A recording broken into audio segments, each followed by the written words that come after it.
देखते हैं। फिर सीन रात पर शिफ्ट होता है। थक कर चूर हो चुका हमारा बॉय जल्दी सो जाता है, या कम से कम ऐसा लग रहा था। जिन मुलान किसी पॉइंट पर अंदर आती है और शेन लैंग की स्लीपिंग पोस्चर देखती है और वो सोचे बिना नहीं रह पाती। ओह, मेरे उसे टॉर्चर करने की वजह से ये बेचारा कितना थक गया है। कुछ देर देखने के बाद वो उसके फोरहेड पर एक किस करती है और वहां से चली जाती है। हाउएवर, ये बास्टर्ड सोया नहीं था। उसने अचानक अपनी आंखें खोली। जिन मुलान ने आज मुझे इतना ट्रेन किया। अजीब होता अगर उसको बुरा फील ना होता। हमारा बॉय यहाँ अपनी पत्नी के इमोशंस के साथ 4D चेस खेल रहा था। उसके बाद शेन लैंग ना सिर्फ मास्क पहनता है बल्कि ग्लव्स भी पहनता है। उसके हाथ में एक छोटी ब्लैक बॉटल है, एक हेलुसिनोजेनिक पोशन जिसे सैकड़ों पाउंड मोल्डी राइस से एक्सट्रैक्ट किया गया था। क्यों? क्योंकि टियान हैंग को मारने के लिए हमारे बॉय को जिन मुलान के रूम से एक आइटम रिट्रीव करना है, और क्लियरली वो जो भी करने वाला है उसके लिए किसी सीरियस स्टेल्थ मोड की जरूरत है। फिर हम मिथिकल टर्टल सिटी के अंदर एक सीक्रेट रूम में कट करते हैं। टियान हैंग मेयर के रूम में गया था। उन्हें पहले ही सू वेनहाओ की मौत का पता चल चुका था और वो लोग पैनिक कर रहे थे। उन्हें हमारे बॉय को और बड़ा प्रॉब्लम बनने से पहले मारने के लिए जल्दी एक्ट करना पड़ेगा। उसी वक्त एक कॉन्फिडेंट अंदर आता है और रिपोर्ट देता है कि गवर्नर का एनवॉय पहले ही रस्ते में है और कल मिथिकल टर्टल सिटी पहुंच जाएगा। ये सुनकर टियान हैंग और मेयर जानते थे कि हमारे बॉय को मारने का मौका आ गया है। सिटी लॉर्ड टियान हैंग को कल रात अपना मूव चलने के लिए सब कुछ प्रिपेयर करने का ऑर्डर देता है। हालांकि वो असल में काउंट के पूरे मैंशन को एक साथ टारगेट कर रहे थे, पर क्योंकि हमारा बॉय काफी ज्यादा ट्रबल क्रिएट कर रहा है और उनके करप्शन नेटवर्क को एक्सपोज कर रहा है, इसलिए उन्होंने पहले उसको मारने का डिसाइड किया। सीन अगली सुबह काउंट के मैंशन में शिफ्ट होता है। जिन मुलान जल्दी उठती है मार्शल आर्ट्स प्रैक्टिस करने के लिए, बिल्कुल एक बैडएस की तरह। आधे घंटे बाद वो नहाने की तैयारी करती है, पर जब वो ड्रेसिंग रूम में आती है और आसपास देखती है तो कुछ गड़बड़ थी। वो बिंग से पूछती है, क्या तुमने ब्लू क्लॉथ स्कर्ट्स का एक सेट देखा है? बिंग मना करती है और वो बस जिन मुलान को उसे ढूंढने में हेल्प करने ही वाली थी, जब अचानक जिन मुलान का ब्यूटीफुल फेस फ्रीज हो जाता है। उसे पक्का किसी चीज का ध्यान आया था और वो बिंग से कहती है, अब उसको मत ढूंढो, वो जरूर बैरिक्स में छूट गई होगी और वापस नहीं लाई गई। तो ब्रेकफास्ट के बाद जिन मुलान का फेस पूरा लाल हो रहा था, क्योंकि वो फिगर आउट करने की कोशिश कर रही थी कि हमारे बॉय को उसकी स्कर्ट को ज्यादा गंदा ना करने के लिए कैसे कहे, पर उसके मुंह से वर्ड्स निकल ही नहीं रहे थे। तभी हमारा बॉय उससे पूछता है कि क्या उसे मसाज चाहिए, क्योंकि वो पिछले 2 दिनों से पूरे टाइम इधर उधर भाग दौड़ कर रही है। जिन मुलान कहती है, हाँ क्यों नहीं, और बड़ी एलिगेंट तरीके से बैठ जाती है अपने बालों को ऊपर करते हुए। हमारा बॉय उसकी स्मूथ गोरी गर्दन को देखता है और इंटरनली बोलता है डैम, पर जल्दी से खुद को कंट्रोल कर लेता है। वो उसके कंधों पर हाथ रखता है और अपना मैजिक शुरू करता है। जिन मुलान के मुंह से इमीडिएटली एक कंफर्टेबल मोन निकल आती है, क्योंकि उसने इस डूड से एक्सपेक्ट नहीं किया था कि उसे एक्चुअली पता होगा कि वो क्या कर रहा है। और उसे कैसे नहीं पता होगा? वो उससे कहता है कि वो बहुत टेंस है और जिन मुलान सस्पिशियस हो जाती है, सोच रही थी कि वो पक्का परवर्ट बन रहा है। वो बोलती है, मुझे नहीं पता तुम क्या कर रहे हो, पर मुझे पता है तुम लेक्चरस कर रहे हो। ऐसा ही चलता रहा तो मैं तुमसे दोबारा एक्सरसाइज करवाऊंगी। हमारा बॉय इमीडिएटली सीरियस हो जाता है और वापस उसे प्रॉपर्ली केयर देने के काम में लग जाता है। फिर वो अपना प्लीज इतनी कड़ी मेहनत मत किया करो, मेरे दिल को दर्द होता है वाला पूरा रूटीन ट्राई करता है। बट जिन मुलान उसकी इन बातों में नहीं आने वाली थी। वो उसको स्ट्रेट अप बोलती है कि अगर वो अपनी कन्फाइनमेंट हटवाने की कोशिश कर रहा है तो वो नहीं होने वाला। वो अपने डैडी के ऑर्डर्स के खिलाफ नहीं जाएगी। जैसे ही उसने अपना सेंटेंस खत्म किया, हमारे बॉय के हाथ उसके कंधों से हट चुके थे और वो सीधा दरवाजे की तरफ भाग गया था, ये कहते हुए कि उसे किसी जरूरी काम से जाना है। ये रियलिस्टिक परफॉर्मेंस देखकर जिन मुलान अपने गाल फुला लेती है, ये सोचकर कि उसका पति काफी ज्यादा प्रैग्मेटिक है। जैसे ही उसने उसके लिए कुछ करने से मना किया, उसने अपना एटीट्यूड चेंज कर लिया और उसे वहीं लटका छोड़कर चला गया। थोड़ा आगे चलते हैं और हमारा बॉय अपनी मदर इन लॉ के पीछे दिखाई देता है। उसका मसाज गेम और भी लेवल अप हो चुका था। सिर्फ इतना ही नहीं, मदर जिन का फेस इस फेशियल मास्क से कवर था जो हमारे बॉय ने बनाया था। वो एक्सप्लेन करता है कि उन्हें इसे डेली 15 मिनट के लिए लगाना होगा। एक औरत की स्किन के लिए हाइड्रेशन और सन प्रोटेक्शन सबसे की है। उसने टोटल 10 बनाए थे और उन्हें 6 दे दिए थे। मदर जिन उन बाकी 4 के बारे में क्यूरियस थी, पूछते हुए कि क्या उसने वो जिन मुलान को दिए। नहीं, उसने उन्हें अपने लिए रखे थे। फिर हमारा बॉय एक लाइन मारता है कि कैसे अभी वो जिन मुलान की बहन जैसी लग सकती हैं, पर शायद 10 साल में नहीं। मदर जिन पूछती हैं कि क्या इसका मतलब ये है कि वो जल्दी एज फास्टर हो जाएंगी। हमारा बॉय बोलता है ना, तब तक शायद वो उनकी यंगर सिस्टर जैसी दिखने लगेंगी। रिवर्स एजिंग नाम की एक चीज होती है। ये बात मदर जिन को कंप्लीटली हंसा देती है। औरतों को ऐसी बातें सुनना बहुत पसंद है ना? पर तुम लोगों को क्या ही पता होगा। पर वो ये भी जानती थी कि हमारे बॉय को कुछ चाहिए, और एग्जैक्टली वही हुआ। वो कन्फाइनमेंट ऑर्डर की बात ले आता है। मदर जिन तुरंत खड़ी होती हैं और कहती हैं कि वो अभी जिन साकाई से बात करेंगी। 15 मिनट बाद जिन चेंग हमारे बॉय को बताता है कि नजरबंदी हटा ली गई है। बूम! और बस इसी तरह काउंट के मैंशन में एक नया पावर स्ट्रक्चर एस्टैब्लिश हो गया था। हमारा बॉय जिन मुलान की सुनता है, जिन मुलान जिन साकाई की सुनती है, जिन साकाई अपनी पत्नी की सुनता है और पत्नी हमारे बॉय की सुनती है। बेचारा फैटी ही इस चेन ऑफ कमांड से अकेला बाहर छूट गया है। मैंशन से निकलने के बाद हमारा बॉय एक सीक्रेट फॉरेस्ट की तरफ बढ़ता है। वो जिन मुलान के कपड़े पहनता है। वो क्लियरली कुछ करने वाला था। सीन दाशा के फादर सोंग यी पर शिफ्ट होता है। ये कचरे का इंसान तब से हमारे बॉय से बदला लेने की कोशिश कर रहा था जब से हमारे बॉय ने दाशा के भाई को क्रिपल्ड किया था। सोंग यी हमारे बॉय पर चार्जेस लगाना चाहता था और उसे पीटना भी चाहता था, पर काउंट के मैंशन से डरता था। इसलिए वो टियान हैंग के पास ये सोच कर जाता है कि वो मिलकर काम करेंगे। पर आगे क्या होता है, सोंग यी ने ये एक्सपेक्ट नहीं किया था। उसने टियान हैंग की रूथलेसनेस के बारे में कभी नहीं सोचा था। इस बास्टर्ड ने सोचा कि उस पर सिर्फ इंजरी पहुंचाने का इल्जाम लगाना काफी नहीं है, हमें उसको उसी की जान से कीमत चुकाने पर मजबूर करने के लिए एक और जान की जरूरत है। और सुनो, उसके बेटे को टियान हैंग ने पहले ही पीट पीट कर मार दिया है। सॉन्ग ई को इसका कोई आइडिया नहीं है। टियान हैंग रोते हुए सॉन्ग वाई की तरफ देखता है और पूछता है कि बड़ा जुर्म कौन सा है, एक मासूम जवान को इंजरी पहुंचाना या उसकी मौत का कारण बनना। मर्डरर्स को अपनी जान देकर कीमत चुकानी पड़ती है। प्रिंस और कॉमनर सबको कानून के अंडर इक्वली पनिश किया जाना चाहिए। मीनवाइल दाशा के घर में उसकी स्टेप मदर हमारे बॉय को बद्दुआएं दे रही थी क्योंकि उसने एक इंसान को ऐसा दर्द दिया था जो नहीं देना चाहिए था। और अब सॉन्ग फैमिली का आगे कोई डिसेंडेंट्स नहीं बचेगा। वो इस बारे में जितना सोचती है उतना ही गुस्सा होती जाती है। वो हमारे बॉय को तब तक गालियां देती रहती है जब तक कि उसका मुंह सूख नहीं जाता, इसलिए वो पानी का एक सिप लेती है। पर उसमें कुछ तो गड़बड़ था। अगले ही पल वो टेबल पर कोलैप्स हो जाती है। वो जागती कब है? ओह मैन, वो चिल्लाती है। उसके आसपास सब कुछ अचानक से टेरिफाइंग लगने लगता है। हर जगह गोस्टली फायर्स जल रही थीं। तभी ये खूबसूरत फीमेल गोस्ट उभरती है, स्टेप मदर को इतना डरा देती है कि उसके होश उड़ जाते हैं। वो डायन उससे पूछती है कि वो कौन है। गोस्ट खतरनाक तरीके से कहती है, विकेड वुमन, तुमने एक्चुअली मेरे दाशा को नुकसान पहुंचाया, तुम जरूर मरोगी। जैसे ही वो बात कर रही होती है, उस गोस्ट वुमन की हथेली पर भूतियाना आग आ जाती है और सीधा इस बूढ़ी डायन पर फेंकी जाती है। वो इंस्टिंक्टिवली आग को रोकने के लिए अपना हाथ उठाती है, पर आग उसके हाथ से चिपक जाती है और चाहे वो जो कर ले आग बुझती नहीं। फुल पैनिक मोड में वो पानी का एक कप उठाती है, ये सोचकर कि उसे प्रॉब्लम सॉल्व हो जाएगी, पर नोप, आग लगातार जलती रहती है जिससे अनबेरेबल दर्द हो रहा था। स्टेप मदर भीख मांगने लगती है, ये कहते हुए कि दाशा का बाप था जिसने उसे छोड़ दिया था, उसने नहीं। उसे रियलाइज होता है कि ये गोस्टली वुमन दाशा की मरी हुई सगी मां है। हमारा बॉय फिर उसके पास आता है, अपने ठंडे हाथ से आहिस्ता से उस गोस्टली फायर को टच करता है और वो इमीडिएटली बुझ जाती है। ये देखकर स्टेप मदर पागलों की तरह कोटो करना शुरू कर देती है, उसे बार बार थैंक यू बोलते हुए। गोस्ट उसकी तरफ देखती है और कहती है, ऊपर वाले के कर्म से मेरा बेटा मरा नहीं, उसे एक लकी स्टार ने बचा लिया, पर तुम्हारा बेटा मर चुका है। स्टेप मदर बुरी तरह कंफ्यूज थी। उसने गोस्ट की तरफ देखा और कहा, मेरा बेटा नहीं मरा है, वो सिर्फ इंजर्ड हुआ था। गोस्ट हंसने लगती है और उसे बताती है कि उसकी मौत की खबर जल्दी ही पहुंच जाएगी और वो लोग कहेंगे कि उसे शेन लैंग ने मारा है। फिर उसके पति को काउंट के मैंशन में हमारे बॉय को कातिल आइडेंटिफाई करने के लिए बुलाया जाएगा। फिर उसने बताया कि कैसे उसके बेटे को शेन लैंग ने नहीं मारा था, बल्कि उसके हस्बैंड और टियान हैंग ने मिलकर उसको मारा था। ये सुनकर स्टेप मदर डेस्परेटली अपना सिर हिलाती है, चिल्लाते हुए कहती है, ये इम्पॉसिबल है। पर गोस्ट के एक इशारे के साथ वो खुद को कंप्लीटली फ्रोजन पाती है। हमारा बॉय फिर बोलता है, हिलना बंद कर ओल्ड हैग और मेरी बात सुन, वरना मैं तुझे जान से मार दूंगा। गोस्ट बोलती रहती है कि कैसे शेन लैंग उसके बेटे का लकी स्टार है। जब टियान हैंग तुमसे हमारे बॉय को कातिल आइडेंटिफाई करने को कहे तो शुरू में उसकी बात मान लेना, पर एक बार जब तुम काउंट के मैंशन में सारे इंपॉर्टेंट लोगों के सामने हो तो टियान हैंग की तरफ उंगली उठाना, क्लेम करना कि टियान हैंग ने तुम्हें हमारे बॉय पर झूठा इल्जाम लगाने के लिए फोर्स किया और कहना कि उसी ने तुम्हारे बेटे को मारा है।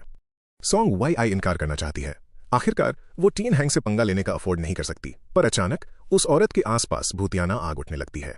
फिर वो भूत उसके पास आती है और कहती है, अगर तुमने शेन लैंग को नुकसान पहुंचाया तो मैं तुम्हें नरक के 18वें लेवल तक घसीट कर ले जाऊंगी और तुम्हें टुकड़ों में काटकर जिंदा फ्राई करूंगी। क्या तुम मरना चाहती हो? ये बात सॉन्ग वाई को इतनी बुरी तरह डरा देती है कि उसका अपने एक्सप्रेशंस पर से कंट्रोल खो जाता है। पर अगले ही सेकंड भूतियाना आग गायब हो जाती है और भूत कहती है, तुम तब तक जिंदा रह सकती हो जब तक तुम वैसा करो जैसा मैं कहती हूँ। काउंट का मैंशन तुम्हें प्रोटेक्ट करेगा। टियान हैंग के मरने के बाद तुम घर जा सकती हो और मैं तुम्हें 300 गोल्ड कॉइन्स का रिवॉर्ड दूंगी। इन पैसों से तुम दोबारा शादी कर सकती हो और ऐसी लाइफ जी सकती हो जो अभी से 100 गुना बेहतर होगी। फिर भूत स्टेप मदर के बेड के नीचे भूतियाना आग फेंकती है। वहां नीचे 30 गोल्ड कॉइन्स का डाउन पेमेंट है। जब तुम टियान हैंग को आइडेंटिफाई कर लोगी तो बाकी के 300 गोल्ड कॉइन्स अपने आप दोबारा वहां आ जाएंगे। तुम जियो या मरो, चाहे तुम वेल्थ और ऑनर एंजॉय करो या नरक के 18वें लेवल में तड़पो, ये सब तुम पर डिपेंड करता है। इतना कहकर वो गायब हो जाती है। जब स्टेप मदर दोबारा होश में आती है तो उसका सिर दर्द से फट रहा था, पर उसे अपने हाथ पर जलने के निशान दिखते हैं जो प्रूव कर रहे थे कि जो हुआ वो कोई सपना नहीं था। वो तुरंत बेड के नीचे देखती है, एक छोटा शवल उठाती है और खोदना शुरू करती है। उसे जो मिलता है वो उसे स्टंट कर देता है। बेड के नीचे न सिर्फ गोल्ड कॉइन्स थे बल्कि वो बर्फ के अंदर बंद थे। वो उस आइस ब्लॉक को देखती है और अपने मन में सोचती है, ये गर्मियों का मौसम है, आखिर ये बर्फ आई कहां से? ऊपर से बर्फ पर कुछ वर्ड्स काफ्ट थे जिससे स्टेप मदर को और भी ज्यादा विश्वास हो जाता है। वो लगातार उस भूत को कोटो करती है, वैसा ही करने का प्रॉमिस करती है जैसा उसे कहा गया था।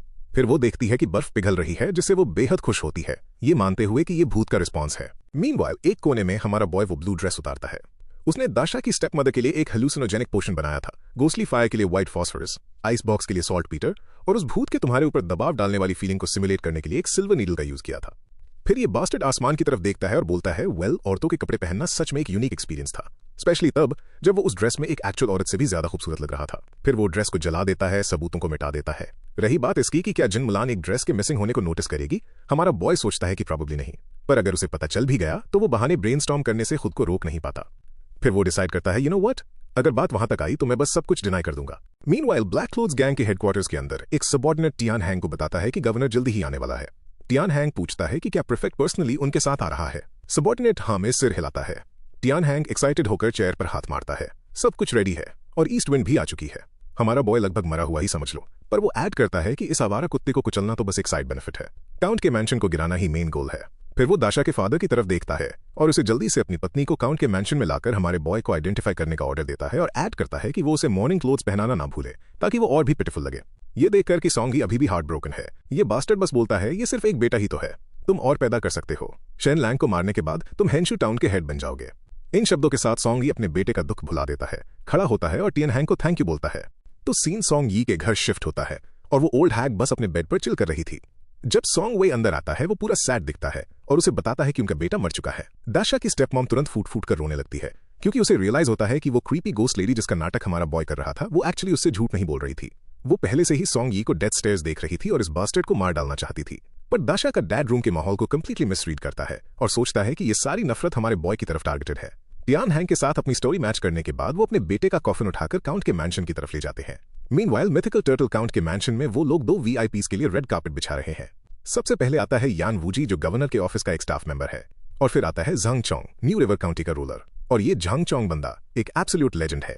इसने अकेले दम पर ईस्ट रिवर काउंटी के लोकल टायरेंट को खत्म किया था और अब उसे बेसिकली वही सेम चीज करने के लिए न्यू रिवर काउंटी में असाइन किया गया है। काउंट के मैंशन वालों के पसीने छूट रहे थे क्योंकि उन्हें एग्जैक्टली पता था कि इसका क्या मतलब है। जिन सकाई और जिन Mulan personally in big shots का वेलकम करने के लिए बाहर आते हैं। फिर सीन शिफ्ट होता है और हर कोई इस फैंसी बैंक्वेट हॉल में बैठा है और हमारा बॉय उसे इस पॉलिटिकल टेंशन की जरा भी परवाह नहीं थी। ये डूड बस जिन मुलान को ऐसे घूर रहा था जैसे वो इस रूम में इकलौती इंसान हो। पर तभी यान वूजी अपनी चॉपस्टिक्स नीचे रखता है और बोलता है 20 साल गुजर चुके हैं। गवर्नर ने मुझे यहाँ ये पूछने भेजा है कि आइल ऑफ गोल्ड माउंटेन के डिस्प्यूट को लेकर तुम्हारा क्या प्लान है। तुम लोग चाहते हो कि हम इसको पीसफुली मीडिएट करें या क्या। और बस ऐसे ही बाकी सभी लोग भी अपनी चॉपस्टिक्स नीचे रख देते हैं। हमारा बॉय थोड़ा सरप्राइज होता है क्योंकि उसे एक्चुअली इस मेस के बारे में पता है। पता चलता है कि आइल ऑफ गोल्ड माउंटेन का डिस्प्यूट 100 साल से भी ज्यादा पुराना है। नॉर्दर्न हाई काउंट और मिथिकल टर्टल काउंट दोनों ही इस आइलैंड को अपना क्लेम करते रहे हैं और वो इसके पीछे लगभग वॉर पर उतर आए थे। आखिरकार पिछले किसी मॉनक को उनके इस ड्रामा से चिढ़ आई और उसने डिक्री सुनाया कि हर 20 साल में उनका ये कॉम्पिटिशन होगा, मार्शल आर्ट्स और स्कॉलरली टेस्ट्स, और जो भी जीतेगा उसे उस पीरियड के लिए जमीन के राइट्स मिल जाएंगे। अनफॉर्चुनेटली 20 साल पहले मिथिकल टर्टल्स का फॉर्म अकाउंट हार गया था, जिसका मतलब था कि उन्होंने एक मैसिव चंक ऑफ वेल्थ भी खो दिया था। जिन सकाई पूछता है कि गवर्नर क्या चाहता है और यान वूजी अपना ब्रिलियंट सोल्यूशन ड्रॉप करता है। कैसा रहेगा अगर हम आइल ऑफ गोल्ड माउंटेन को 2 हिस्सों में बांटते। नॉर्थ का हिस्सा जिन हाई काउंट के मैंशन को जाएगा, साउथ का हिस्सा मिथिकल टर्टल काउंट के मैंशन को। हमारा बॉय वहां बैठा ऐसे रिएक्ट कर रहा था, ब्रो क्या तुम सीरियस हो? क्योंकि हर किसी को यहां तक कि उनकी दादियों को भी पता है कि मेन मिनरल रिसोर्सेज और सारी अच्छी चीजें नॉर्दर्न हाफ में है, जबकि सदर्न हाफ बेसिकली सिर्फ सॉल्टी सॉइल और बीचेस है। एज एक्सपेक्टेड जिन सकाई पिस्ड था, पर वो एक डिग्निफाइड काउंट की तरह अपना कंपोजर बनाए रखता है और बस कहता है चलो पीते हैं। यान वूजी को सच में कोई फर्क नहीं पड़ता। उसका काम बस वहां आना और गवर्नर के बिहाफ पर मीडिएट करना था। तो उसके हिसाब से मिशन अकम्प्लिश्ड। ठीक तभी उन्हें बाहर एक मैसिव कमोशन सुनाई देता है। आप हजारों लोगों को चिल्लाते हुए सुन सकते हैं कि हमारे बॉय को पनिश करो और कैसे वो एक मर्डर है जिसे इसके बदले अपनी जान देनी होगी। और हमारा बॉय डरने की बजाय एक्चुअली एक्साइटेड था। ये डूड इसी ड्रामा का वेट कर रहा था। मीनवाइल टेबल पर बाकी सब लोग ऐसे एक्ट कर रहे थे जैसे उन्हें कुछ सुनाई ही नहीं दे रहा, बस ऐसे ही खाते पीते रहे जैसे कुछ हुआ ही ना हो। हमारा बॉय सोच रहा था ट्रूली लाइक डिग्निटरीज, पर वो थोड़ा एंग्शियस भी हो रहा था क्योंकि अगर कोई इस भीड़ को एक्नॉलेज नहीं करेगा तो शो स्टार्ट नहीं हो पाएगा। वो लिटरली सोच रहा है अगर जरूरत पड़ी तो मुझे खुद ही लीड लेनी पड़ेगी। पर तभी फैटी बोल पड़ता है और कहता है अग शेन लैंग, मुझे लगता है बाहर लोग तुम्हें बुला रहे हैं। सिटी लॉर्ड किसी को चेक करने के लिए भेजता है और कुछ ही देर बाद झांग चोंग वापस आकर रिपोर्ट करता है कि काउंट के मैंशन के बाहर लिटरली हजारों लोग खड़े हैं। जिन सकाई अभी भी अलार्म नहीं था, पर सिटी लॉर्ड अपना दिमाग खो रहा था। चिल्लाते हुए उनकी हिम्मत कैसे हुई? क्या वो बगावत चाहते हैं? उसका सबॉर्डिनेट एक्सप्लेन करता है कि वो क्लेम कर रहे हैं कि हमारे बॉय ने किसी का खून किया है और वो यहाँ जस्टिस मांगने आए हैं। जिन सकाई थोड़ा स्टन्ड होता है क्योंकि उसे इस इंसिडेंट के बारे में पता है। उसने दशा के फादर को उसके बेटे के ट्रीटमेंट के लिए पैसे भी भेजे थे। अब वो बच्चा सपोजिटली मर चुका है और जिन सकाई पहले ही गेस कर सकता है कि ये किसी बास्टर्ड का ही काम है। मदर जिन तब जिन सकाई को पिंच करती हैं और कहती हैं अगर तुमने हमारे बॉय को अकेले छोड़ने का सोचा भी तो तुम पूरी जिंदगी काउच पर सोओगे। जिन सकाई इशारा करता है कि वो ऐसा नहीं करेगा और अपने आदमियों को ऑर्डर देता है कि लोगों को अंदर आने दें। कुछ ही देर बाद टियन हैंग और सॉन्ग यी एक कॉफिन उठाए अंदर आते हैं और सॉन्ग यी इमीडिएटली फुल ड्रामा मोड में चला जाता है। हमारे बॉय की तरफ देखते हुए वो चिल्लाता है स्काउंड्रल, मेरे बेटे की जान वापस कर। फिर वो मेयर के सामने घुटनों पर गिर जाता है, उससे अपने लिए जस्टिस की भीख मांगने लगता है। इसके बाद जो होता है वो एक टीयरफुल कंप्लेंट होती है कि कैसे हमारे बॉय ने उसके बेटे को बुली किया और उसे पीट पीट कर मार डाला। मैन, इस बास्टर्ड की एक्टिंग ऑस्कर वर्दी है। फिर वो अपने बेटे की बॉडी रिवील करता है जिस पर ये सारे शॉकिंग वुंड्स दिख रहे थे और लॉर्ड से इंसाफ करने की भीख मांगता है। इस पॉइंट पर जिन मुलान सडनली पूछती है तुम्हारा बेटा कब मरा? सॉन्ग ये रिस्पॉन्ड करता है कि वो हमारे बॉय द्वारा पीटे जाने की अगली रात मरा था। जिन मुलान कोल्डली पूछती है तुम उसी दिन क्यों नहीं आए? अब तक वेट क्यों किया? सॉन्ग ये रिप्लाई करता है कि वो डर गया था क्योंकि काउंट का एक कॉन्फिडेंट होने का दावा करने वाला एक आदमी उसके पास आया, उसे गोल्ड दिया और धमकी दी कि अगर उसने अपना मुंह बंद नहीं रखा तो वो उसकी पूरी फैमिली को मार डालेगा। जिन सकाई ये सुनकर एब्सोल्युटली पिस था क्योंकि वो जानता है कि ये एक सफेद झूठ है। वो यहां तक सोचता है कि उसके सालों के कौशन ने लोगों को ये सोचने पर मजबूर कर दिया है कि काउंट के मैंशन से अब कोई नहीं डरता। सिटी लॉर्ड पूछता है कि क्या कोई एविडेंस है और सॉन्ग वी चिल्लाता है कि गवाह है। सिटी लॉर्ड उन्हें अंदर लाने का ऑर्डर देता है।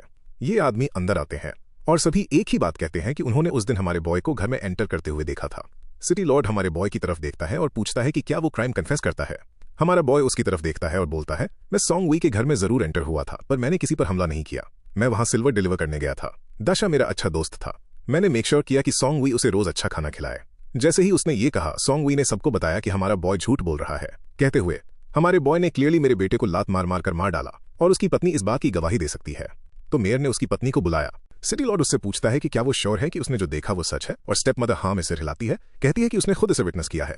टियान हैंग हंसने लगता है, ये सोचकर कि वो जीत गया, जबकि सॉन्ग यी डेस्परेटली घुटनों पर बैठकर सिटी लॉर्ड से इंसाफ की भीख मांगता है। टियान हैंग सॉन्ग यी को उठाता है और फिर लाउडली किंगडम का लॉ बोलता है, खून का बदला खून। प्रिंसेस पर भी कॉमनर्स वाले सेम लॉज अप्लाई होते हैं। हमारे बॉय को उसके मुताबिक पनिश किया जाना चाहिए। इस मोमेंट पर ब्लैक क्लोथ्स गैंग भी उसके पीछे यही रिपीट करने लगती है, खून का बदला खून। सिटी लॉर्ड फिर काउंट की तरफ देखता है और कहता है कि इस मैटर को प्रॉपर्ली इन्वेस्टिगेट करने के लिए उन्हें हमारे बॉय को वापस सिटी ले जाना होगा। जिन सकाई फ्यूरियस था, क्योंकि अगर हमारे बॉय को ले जाया गया तो वो उसे जैसे चाहे फ्रेम कर सकते हैं, और ये सब सुनकर वो बास्टर्ड टियान हैंग एक इडियट की तरह ग्रिन कर रहा था, ये सोचकर कि उसका प्लान काम कर गया, कंप्लीटली अनअवेयर इस बात से कि अगले ही मोमेंट क्या अनफोल्ड होने वाला था। क्योंकि स्टेप मदर अचानक उसकी तरफ पॉइंट करती है और चिल्लाती है, ये टियान हैंग था जिसने मेरे बेटे को मारा। वो एक्सप्लेन करती है कि ओरिजिनली सॉन्ग यी ने उसके बेटे को लात मारी थी और उसे इंजर्ड किया था, पर जब उसे ट्रीटमेंट के लिए ले जाया गया तो वो ठीक था, बस एक माइनर इंजरी थी। पर इस बास्टर्ड के उनके घर आने के बाद वो अचानक मर गया। उसने जो कहा उसने सबको सरप्राइज कर दिया। किसी को समझ नहीं आ रहा था कि अब क्या कहें, स्पेशली सॉन्ग यी। ये बास्टर्ड शॉक्ड है और अब डम्फाउंडेड होकर अपनी पत्नी को घूर रहा है। औरत, तू क्या कर रही है? सबसे तेज रिएक्ट टियान हैंग करता है। हालांकि वो शुरू में कंफ्यूज था कि सॉन्ग यी की पत्नी ने अचानक अपनी स्टोरी क्यों चेंज की, पर उसकी आंखों के लुक ने उसे सब कुछ बता दिया।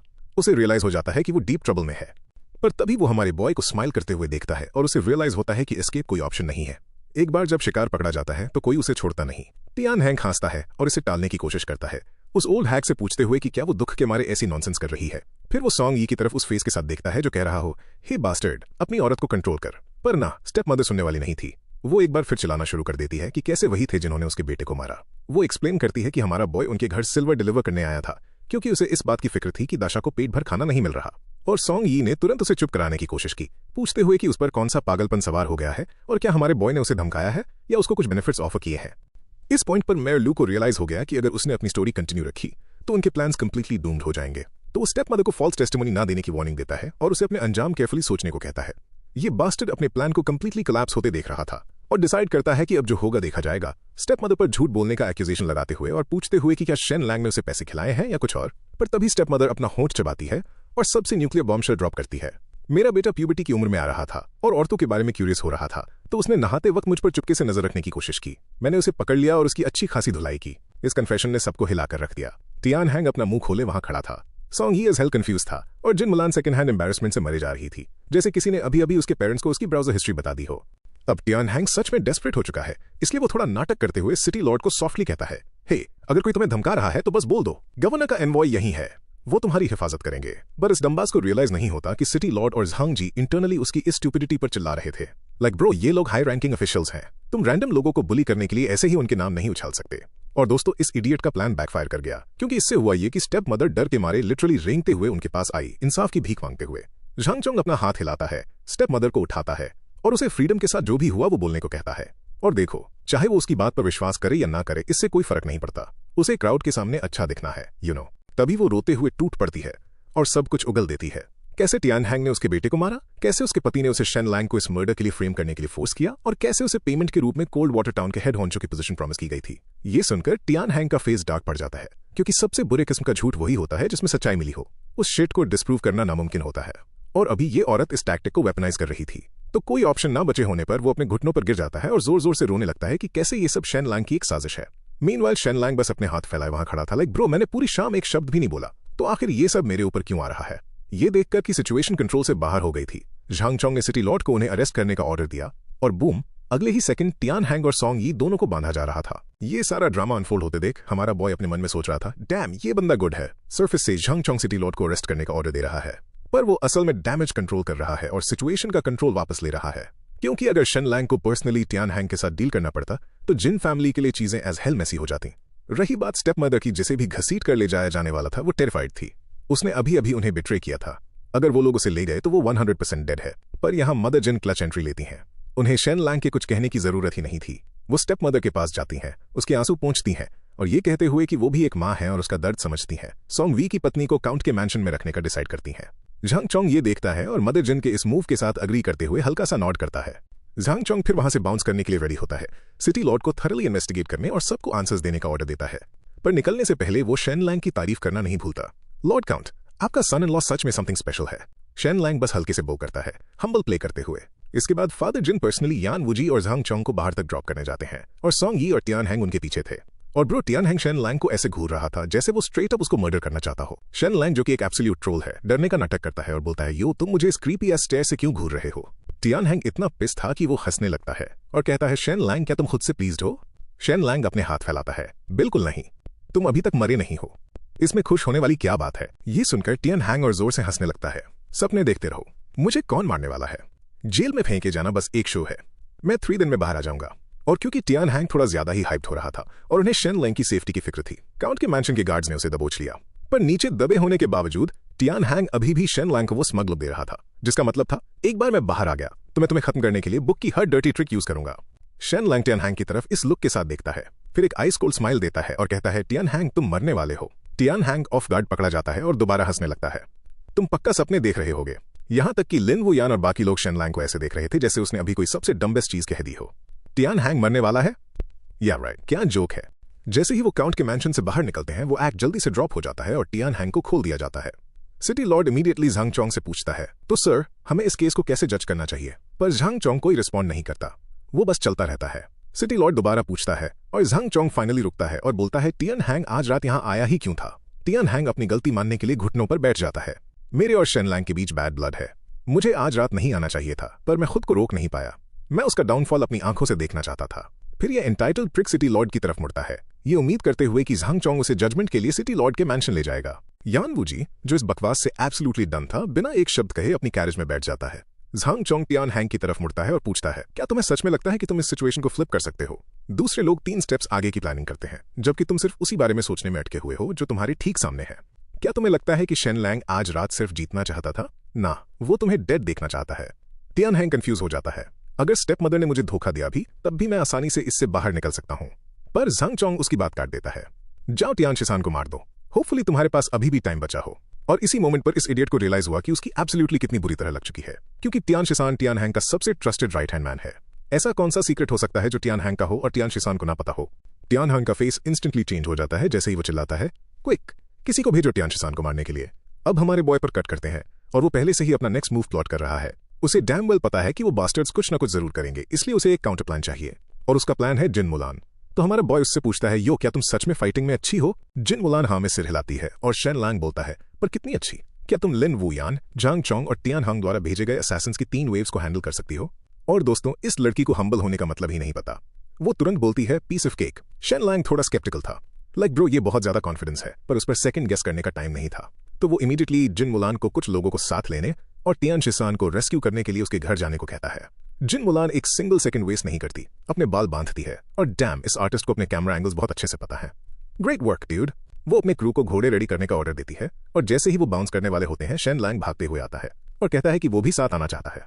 बिना एक शब्द कहे जिन मुलान बस उसे कमर से पकड़ती है, उसे घोड़े पर फेंकती है, फिर खुद छलांग लगाती है और वो काउंट के मैंशन से बाहर टियान हैंग के ठिकाने की तरफ तेजी से निकल पड़ते हैं। रास्ते में जिन जांग पूछने से खुद को रोक नहीं पाता, हम टियान शिसान को पहले भी बचा सकते थे, अभी क्यों जा रहे हैं और इतनी जल्दी क्यों। शेन लैंग उसे साइड आई देता है और बोलता है, हम सब में से तुम्हारा आईक्यू सबसे लो है। जिन हुई साइड से कूद पड़ता है शो ऑफ करने की कोशिश करते हुए। सुनो, अगर टियान हैंग पहले टियान शिसान को मारने की कोशिश नहीं करता तो हमारा रेस्क्यू बेकार होता। हम शिसान को उसके खिलाफ नहीं कर पाते और हम टियान हैंग को कोने में नहीं धकेल पाते। शेन लैंग अपनी आंखें सिकोड़कर जिनहुई को देखता है, सोच रहा था, तुम्हें शो ऑफ करना पसंद है ना। हम 5 में से तुम्हारा आईक्यू सेकंड लोएस्ट है। कट टू टियान शिसान जहां वो बेड पर लेटा है। वो इस पॉइंट पर लगातार 3 दिन से नहीं सोया है। और क्या तुम उसे ब्लेम कर सकते हो? इस आदमी की पूरी दुनिया उजड़ चुकी है। जिस इंसान को वो अपने फादर फिगर की तरह देखता था, उसने खुद उसकी टांगें तोड़ दी, पर उसके बाद भी वो उसे ब्लेम नहीं कर पा रहा, क्योंकि बचपन में जब टियान शिसान भूख और ठंड से तड़प रहा था, तब टियान हैंग ने उसकी मदद की थी, जिसकी वजह से शिसान तब से पूरी लॉयल्टी के साथ उसके पीछे चलने लगा था। उसने अपनी लॉयल्टी की वजह से झांगजी और सिटी लॉर्ड के ऑफर्स भी ठुकरा दिए थे। फिर भी किसी गैम्बलिंग अंडरस्कोर के लिए टियान हैंग ने उस पर वार किया। पर दोस्तों, आपको क्या पता, वो बास्टर्ड सच में उसकी फिक्र करता था। टियान हैंग ने शेन लैंग के ऑर्डर्स पूरी तरह फॉलो नहीं किए थे। उसने इमीडिएटली शिसान की हड्डियां ठीक करवाई, उसके पेरेंट्स को 100 गोल्ड कॉइन्स दिए और शेन लैंग से बदला लेने का प्रॉमिस किया। इसने किसी तरह टियान शिसान के टूटे हुए दिल को थोड़ा जोड़ दिया था। उसने खुद को कन्विंस कर लिया था कि टियान हैंग को ये करने के लिए फोर्स किया गया था और वो उसे कभी सच में धोखा नहीं देगा। वो पहले से ही इमेजिन कर रहा था कि शेन लैंग उसे पैसे और स्टेटस के साथ ब्राइब देकर टियान हैंग के खिलाफ करने की कोशिश करेगा। और बॉय, वो उस मोमेंट के लिए कितना हाइप्ड था। उसने अपने दिमाग में सब कुछ प्लान कर लिया था। वो सबसे पहले शेन लैंग के मुंह पर थूकेगा और उसके सपनों को फुलिश कहेगा। अगले ही मोमेंट टियान शिसान का चेहरा पीला पड़ जाता है जब काले कपड़ों में कई लोग वहां आते हैं। सिटी लॉर्ड के मैंशन के एक्सपर्ट्स और ब्लैक क्लोथ्स गैंग के उसके पुराने स्वॉन ब्रदर्स। उन्हें देखकर और ये रियलाइज करके कि वो यहाँ क्यों आए हैं, टियान शिसान इमीडिएटली पूछता है कि क्या टियान हैंग ने उन्हें उसे मारने के लिए भेजा है। वो बस हल्के से हाँ में सिर हिलाते हैं, जानते हुए कि आगे क्या होने वाला है। टियान शिसान अपने गैंग मेंबर से भीख मांगता है कि कम से कम उसके पेरेंट्स को छोड़ दें, ये कहते हुए कि उन्हें किसी चीज के बारे में घंटा कुछ नहीं पता। पर उनका रिएक्शन था, ना हमें सबको साफ करने के ऑर्डर्स मिले हैं। ये सुनकर टियान शिसान आपा खो बैठता है, चिल्लाते हुए पूछता है कि आखिर तुम्हें इसमें मासूम फैमिलीज को क्यों घसीटना है। पर वो उसे वापस नीचे लात मारते हैं जब उसके कांपते हुए पेरेंट्स को आगे घसीटा जाता है, जो उनसे भीख मांग रहे थे कि उनके बेटे की जगह उनकी जान ले लें। मीनवाइल टियान शिसान अभी भी समझ नहीं पा रहा था कि ये सब उसके साथ क्यों हो रहा है। तो उसने इन लोगों से पूछा, तुम ये क्यों कर रहे हो। उसके फादर को पकड़े हुए आदमी ने रिप्लाई किया, तुम बहुत कुछ जानते हो शिसान, हम रिस्क नहीं ले सकते। ये सुनकर कि कैसे वो बास्टर्ड टियान हैंग बस उसे यूज कर रहा था, उसका दिल इस हद तक टूट गया कि वो स्ट्रेट अप एक मेनियाक की तरह हंसने लगता है। पर तभी वो अपनी बेडशीट पकड़ता है और उसे असैसिन्स की तरफ फेंकता है और किसी तरह उनमें से एक को नीचे गिराने में कामयाब हो जाता है, वो भी टूटी हुई टांगों के साथ। पर यह सब बस इसलिए हुआ क्योंकि दूसरे आदमी ने उसकी टांग में चाकू घोंप दिया, उसे जमीन पर दबाते हुए। और इस पॉइंट पर टियान शिसान को रियलाइज हो गया है कि वो यहां से जिंदा बाहर नहीं निकलने वाला। पर वो बस ऐसे ही हाथ पर हाथ धरे बैठकर अपने पेरेंट्स को मरते हुए नहीं देख सकता। मीनवाइल उसके पेरेंट्स अभी भी असैसिन से अपने बेटे को न मारने की भीख मांग रहे थे। ये सीन देखकर टियान शिसान को वो वक्त याद आया जब वो हमारे बॉय के पेरेंट्स को मारने गया था, और वो सोचे बिना नहीं रह पाता कि क्या हमारे बॉय को भी उस वक्त वैसा ही फील हुआ होगा। Back to the present, assassin उसकी मां को मारने ही वाला था। तभी out of nowhere Jin Mulan scene पर आती है, और मैं तुम्हें बता दूं, जब उसने कहा था कि वो इन क्लाउन्स को सोलो हैंडल कर सकती है तो वो सिर्फ हवा में बातें नहीं कर रही थी। ये औरत इन सब असैसिन्स को सेकंड्स में गिरा देती है। हमारा बॉय शेन लैंग बस वहां खड़ा अपनी पत्नी को इन फूल्स को पूरी तरह डिमोलिश करते हुए देख रहा है, और उसके चेहरे पर ऐसा लुक था जैसे वो दुनिया की सबसे खूबसूरत चीज देख रहा हो। जो असैसिन्स अभी भी सांस ले रहे थे वो उसकी तरफ एक नजर डालते हैं और तुरंत पीछे हटना शुरू कर देते हैं, अपने वेपन्स वापस अंदर रखते हुए, जैसे कह रहे हो, यू नो व्हाट, हमें ये पंगा चाहिए ही नहीं था। शेन लैंग वहां आपकी देखी हुई सबसे स्मग ड्रिंक के साथ खड़ा था, खुद को एब्सोल्युटली अनटचेबल फील कर रहा था। तभी वो उसे सबसे आउट ऑफ पॉकेट क्वेश्चन मारता है, बेब, अगर हमारा कभी आर्ग्यूमेंट हो जाए तो क्या तुम मेरे साथ भी ऐसे ही हाथापाई करोगी। जिन मुलान बस उसे घूरती है, और तभी हमारा बॉय नोटिस करता है कि जिनजैंग और उसके क्रू ने उसके आसपास एक पूरी डिफेंसिव फॉर्मेशन बना ली है। मीनवाइल शेन लैंग पहले ही असैसिन्स पर फ्लेक्स करने के लिए आगे बढ़ चुका था, बड़े ड्रामेटिक ढंग से उनकी गर्दनों की तरफ पॉइंट करते हुए, वापस जाओ और टियान हैंग से कहो कि अपनी गर्दन धोकर मेरा वेट करे, क्योंकि मैं उसके लिए आ रहा हूं। अब ये असैसिन्स सच में शेन लैंग के फेस से वो स्मग एस स्माइल मिटाना चाहते थे, पर वो इसका कुछ उखाड़ नहीं सकते। क्यों? क्योंकि हमारे बॉय ने अभी अभी टियान शिसान को सिक्योर कर लिया है, और ये आदमी जानता है कि सारे राज कहां दफन है। अगर टियान शिसान ने अपना मुंह खोला तो टियान हैंग बेसिकली कुक्ड है, पर अभी वो कुछ नहीं कर सकते। तो वो डिप का डिसाइड करते हैं, एक्सेप्ट जब वो बाहर पहुंचते हैं, या उनके सारे लुकआउट गाइज मरे पड़े थे। शेन लैंग ने सच में कहा, no survivors, no witnesses, no problems. सबके बाउंस करने के बाद शेन लैंग बस वहां खड़ा टियान शिसान को घूरता रहता है, जो नीचे बैठकर अपनी टांग से तलवार निकालने की कोशिश कर रहा था। पर होमबॉय के हाथों में एक गीले पेपर टॉवल जितनी ही ताकत बची है, और वो ब्लेड डीप थी, इसलिए उसे बाहर निकालने में उसे काफी टाइम लग जाता है। जब वो ये कर रहा था, टियान शिसान का दिमाग ओवर टाइम काम कर रहा था, सोच रहा था शेन लैंग मुझे रिक्रूट करने की कोशिश कैसे करेगा। पैसा, पावर, प्रोटेक्शन, यहाँ क्या गेम चल रहा है। पर ना, हमारा बॉय शेन लैंग बस वहां शांति से खड़ा रहता है, और टियान शिसान को हिट करता है कि हमारा बॉय ही उसके जिंदा बचने का इकलौता रास्ता है। ये मैस शेन लैंग को लॉयल्टी प्लेज करने के लिए है। तो ये आदमी क्या करता है, वो अपने हाथों और घुटनों के बल रेंगता हुआ आता है और अपना माथा जमीन पर रगड़ता है, अपनी अमर लॉयल्टी की कसम खाता है। शेन लैंग नीचे उसकी तरफ देखता है और बोलता है, ऑलराइट, स्मार्ट लोगों को लंबी चौड़ी एक्सप्लेनेशंस की जरूरत नहीं होती, आज से तुम शेन हो। पर दोस्तों, हमारा बॉय कंप्लीटली स्टूपिड नहीं है। वो स्टूपिड है, पर तब नहीं जब बात ट्रस्ट की हो। ठीक अगले ही सेकंड शेन लैंग कैजुअली सबसे सैवेज लाइन ड्रॉप करता है, ओह बाय द वे, तुम्हारे पेरेंट्स अब मेरे मैंशन में मूव इन कर रहे हैं। जिन मुलान वहां खड़ी यही सोच रही थी, क्या इस इंसान ने अभी हॉस्टेजेस बनाए और किसी तरह इसे ऐसा साउंड करवाया जैसे वो उन पर कोई एहसान कर रहा हो। पर टियान शिसान अब शेन लैंग के जूतों पर अपना फेस प्रेस करता है और वैसे भी एग्री कर लेता है, क्योंकि उसके पास और क्या चॉइस है। शेन लैंग इमीडिएटली अपनी पूरी वाइब स्विच कर लेता है, पूरा स्माइल्स और सनशाइन बनकर उसे ऐसे उठाने लगता है जैसे वो दोनों बचपन के बेस्ट फ्रेंड्स हों। कट टू सिटी लॉर्ड का मैंशन, और लू वान को अभी अभी टियान के घर पर जो हुआ उसकी न्यूज मिलती है। जब वो सुनता है कि वो टियान हैंग को नहीं बचा पाए, इस आदमी का फेस व्हाइट पड़ जाता है। वो टेबल पर इतनी जोर से अपना मुक्का मारता है कि पूरा रूम हिल जाता है। देखो, टियान हैंग उसे हर साल फैट्स टैक्स पे कर रहा था, ये उसका बंदा था। उसे मारना उसकी रेपुटेशन और उसके वॉलेट दोनों पर एक मैसिव ब्लो होगा। सिटी लॉर्ड पूछता है, झांग जी का क्या? पता चलता है कि झांग जी ने सुना कि सब कुछ साइडवेज चला गया है और भागकर अपने फादर के पास पहुंचा। पर जब वो पहुंचता है तो उसका ओल्ड मैन उसे इस बात पर पूरा लेक्चर दे मारता है कि एक रियल कमांडर को खुद को कैसे कैरी करना चाहिए, और फिर स्ट्रेट अप उसे टियान हैंग को टपकाने का ऑर्डर दे देता है। झांगजी का रिएक्शन था व्हाट, हेल नो, पर उसका फादर अपनी बात से पीछे हटने को तैयार नहीं था। वो झांगजी को बताता है कि टियान हैंग अब एक लायबिलिटी बन चुका है, वो डूड अब यूजफुल नहीं रहा, और एक अच्छा कमांडर जानता है कि कब अपने लॉसेस को कट करना है। तुम्हें बिग पिक्चर देखनी होगी, एक चेस पीस खोने पर रोना नहीं है। पर झांगजी मानने को तैयार नहीं था। क्यों? क्योंकि टियान हैंग को मारना ठीक वही है जो शेन लैंग चाहता है, और झांगजी के लिए ऐसा करना बिल्कुल ऐसा होगा जैसे शेन लैंग को सबके सामने उसके मुंह पर अंडरस्कोर मारने देना। ये अब प्राइड का सवाल था। Back at black close gang headquarters, Tian hang को यह डेवास्टेटिंग न्यूज मिलती है कि टियान शिसान ने पाला बदल लिया है। वो सबको भेज देता है और अकेले बाहर आता है, अंधेरे में वहां खड़ा रहता है। ये आदमी जानता है कि एक बार जब टियान शिसान बोलना शुरू करेगा तो गेम ओवर है, कोई उसे बचा नहीं सकता। वो रूफटॉप की तरफ देखता है, सोच रहा था कि क्या सच में उसके लिए सब यहीं खत्म हो जाएगा। मैन, उसे अब सारे रिग्रेट्स हो रहे थे। विश कर रहा था कि काश जब उसके पास चांस था तो उसने शेन लैंग को फाड़ दिया होता। वो फ्रस्ट्रेशन में दीवार पे मुक्का मारता है, बड़बड़ाता है सॉरी डम डम, फिर वो चलकर जाता है, एक बुक शेल्फ को साइड में सरकाता है और एक सीक्रेट चेंबर में गायब हो जाता है। फिर सीन सू फैमिली के मैंशन पर शिफ्ट होता है। झांगजी सू कियानशन के फेस के पास आकर पूछ रहा था कि आखिर उसने शेन लैंग को तब क्यों नहीं मारा जब उसके पास लिटरली परफेक्ट शॉट था। वो क्वेश्चन को बुरी तरह डॉज करती है और वापस फायर करती है, वेल तुम्हारे डैड ने सब पर क्या कहा। झांगजी इस बात को शुगर कोट नहीं करता, उसने उसे टियान हैंग को मारने को कहा। जैसे ही उनकी ये लवली कॉन्वर्सेशन चल रही थी, कोई अंदर घुसता है अनाउंस करते हुए कि सिटी लॉर्ड अभी अभी आए हैं। सिटी लॉर्ड अंदर आता है और इमीडिएटली बरसना शुरू कर देता है। क्या ये लोग स्टूपिड हैं? अगर वो टियान हैंग को मारेंगे तो वो कंप्लीट विलन्स लगेंगे, उनको हर साल होने वाली मैड मनी का नुकसान होगा, और सबसे बुरी बात शेन लैंग उनकी कब्रों पर नाचेगा। क्या झांगजी को यहाँ बेसिक स्ट्रेटजी समझ नहीं आती? पर जैसे ही वो क्या होगा अगर हमारे क्राइम्स एक्सपोज हो गए वाले पैनिक सेशन के बीच में थे, कोई सबॉर्डिनेट भागते हुए आता है, कहता है टियान हैंग एक सीक्रेट मीटिंग की रिक्वेस्ट कर रहा है। कट टू अगले ही दिन और सिटी लॉर्ड के मैंशन के बाहर एक मैसिव क्राउड खड़ी है। टियान हैंग हॉल में घुटनों पर बैठा है इन सारे एक्यूजेशंस को फेस करते हुए, और ये एब्सोल्यूट मैडमैन एक साइकोपैथ की तरह हंसने लगता है, अपनी पूरी आवाज में चिल्लाते हुए कि कैसे वो ऐसी धूमधाम से मरेगा और किसी पैथेटिक कुत्ते की तरह नहीं मरेगा। वो सबको रोस्ट कर रहा था ये कहते हुए कि ये लूजर शेन लैंग को तो हरा नहीं सकते और चाहते हैं कि मैं घुटने टेक कर मर जाऊं। फिर सैकड़ों लोगों के ठीक सामने ये आदमी सिर के बल एक स्टोन पिलर की तरफ दौड़ता है और बस स्ट्रेट अप मर जाता है। हर कोई अपना जबड़ा फर्श पे गिराए वहां खड़ा था। मिथिकल टर्टल सिटी का अंडरवर्ल्ड बॉस, वो इंसान जो सब कुछ कंट्रोल करता था, जो पैसों की बारिश करवाता था, जिसकी जेब में पूरा शहर था, वो बस इस तरह चला गया। शेन लैंग को ये न्यूज तुरंत मिलती है जब वो टियान हैंग के क्राइम्स की लिस्ट लिखने के बीच में था। वो शिसान से कहता है कि उन्हें अब इस लिस्ट की जरूरत नहीं है, पर यह सब उसे काफी अजीब और सडन लगता है। तो वो शिसान से पूछता है कि क्या टियान हैंग का कोई बॉडी डबल था। शिसान अपना सिर हिलाता है और कहता है कि उसने कभी ऐसा देखा या सुना नहीं है, पर हमारा बॉय अभी भी कन्विंस नहीं था। उसे लगता है कि टियान हैंग एक्चुअली मरा नहीं है। वो अपनी ये थ्योरी जिन मुलान के साथ शेयर करता है और उसका रिएक्शन था वेट व्हाट। जो लोग हमारी फैमिली के लिए इंटेल गैदर करते हैं वो सुपर केयरफुल हैं, ऐसा कोई चांस ही नहीं है कि उन्होंने इसमें कोई गलती की हो। पर शेन लैंग उसके लिए इसको ब्रेक डाउन करता है। देखो, टियान हैंग को पब्लिक में नहीं मरना चाहिए था, उसे सीक्रेटली एग्जीक्यूट किया जाना चाहिए था। इस बारे में सोचो। शिसान के हमारी तरफ आने के साथ टियान हैंग को वो सारे डर्टी सीक्रेट्स पता थे जो कई पावरफुल लोगों को इम्प्लीकेट सकते थे। अगर ट्रायल के दौरान वो बातें एक्सपोज हो जाती तो सबकी बुरी तरह लग जाती, पर टियान हैंग के मरने से सब कुछ दफन हो गया।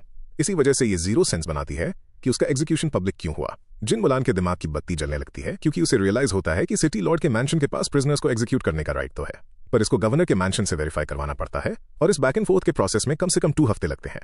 तो इसको हैंडल करने का सबसे बेस्ट तरीका यही होता कि टियान हैंग से प्रिजन में सुसाइड करवाई जाती। शेन लैंग एग्जैक्टली यही कह रहा है। टियान हैंग को प्रिजन में शांति से मरना चाहिए था, पर इसकी बजाय वो सैकड़ों लोगों के सामने मरा।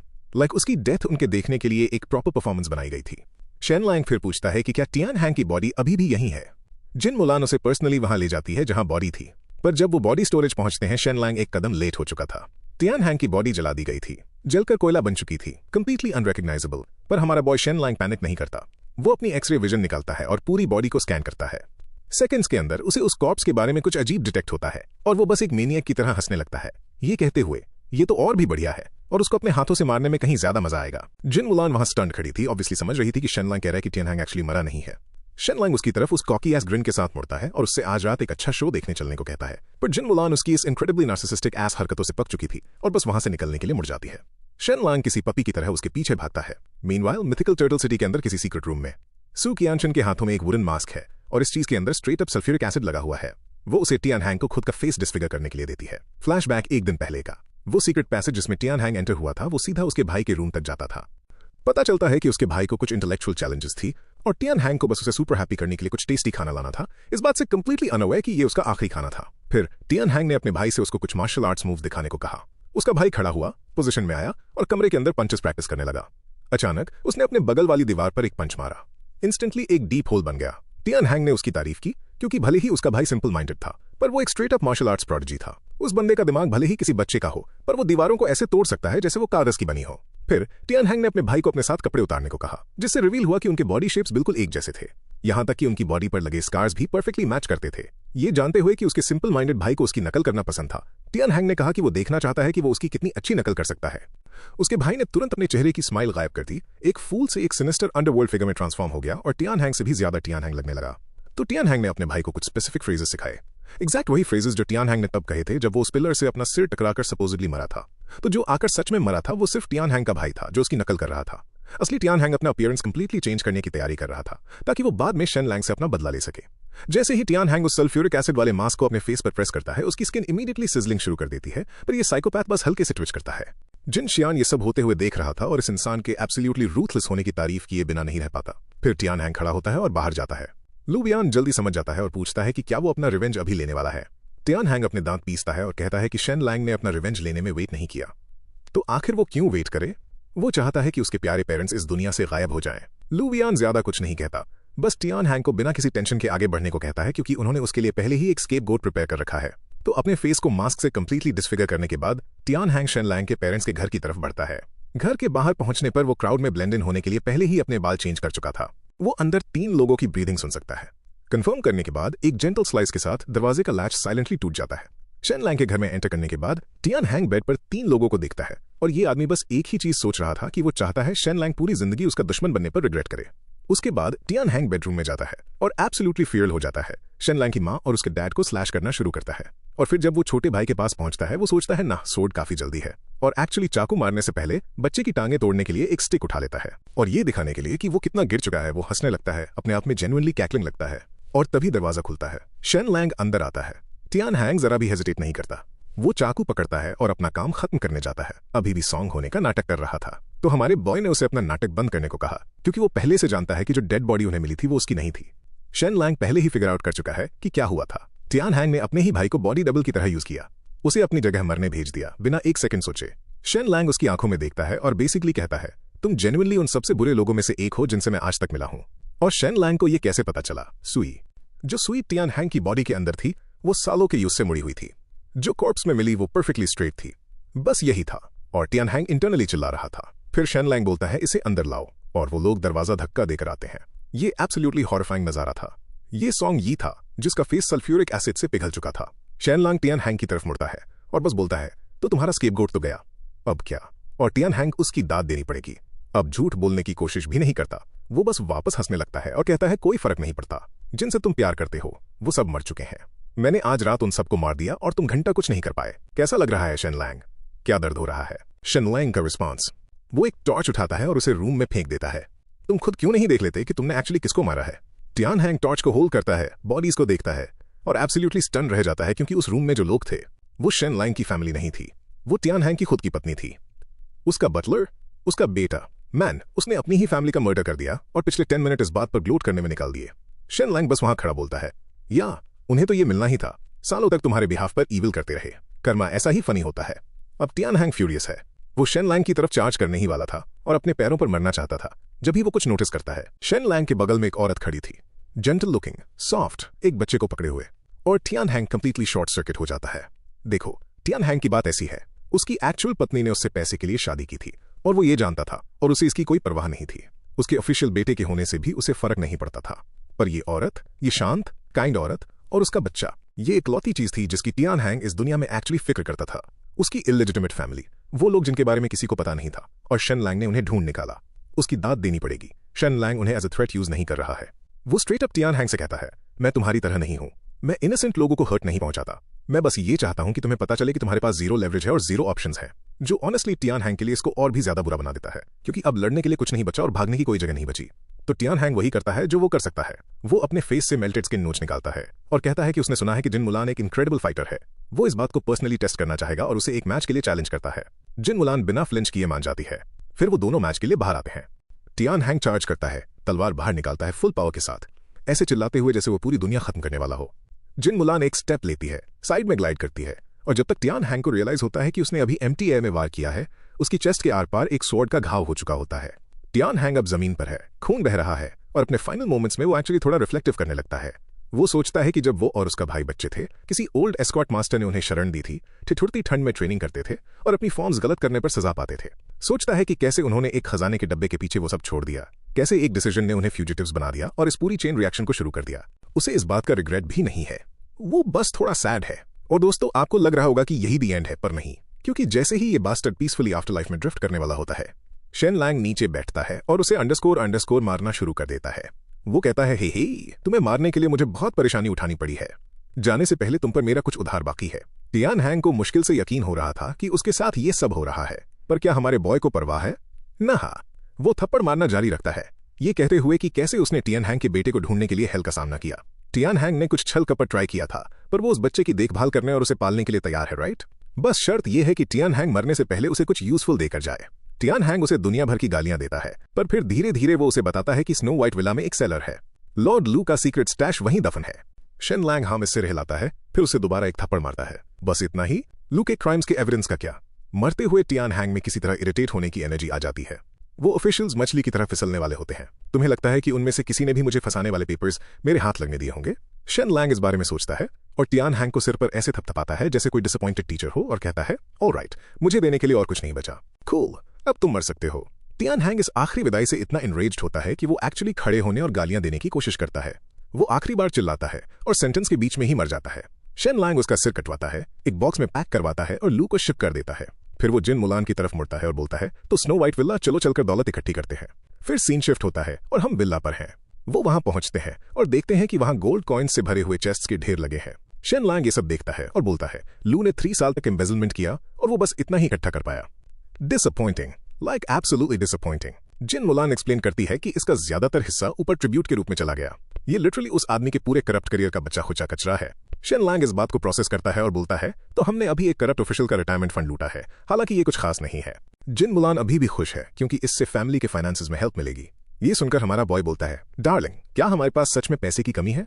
जिन मुलान गुस्सा हो जाती है, ये एक्सप्लेन करते हुए कि जिनशन आइलैंड खोने के बाद जिन फैमिली वैसे भी मुश्किल से मैनेज कर रही थी, ऊपर से वो बास्टर्ड सू वेनहाउ ने निचोड़ रहा था और हालत और खराब करने के लिए प्रीवियस काउंट एक काइंड इंसान था, जो बेसिकली ये कहने का एक पोलाइट तरीका था कि वो डूड एक एब्सोल्यूट इडियट था जिसे फाइनेंसेस के बारे में घंटा कुछ नहीं पता था।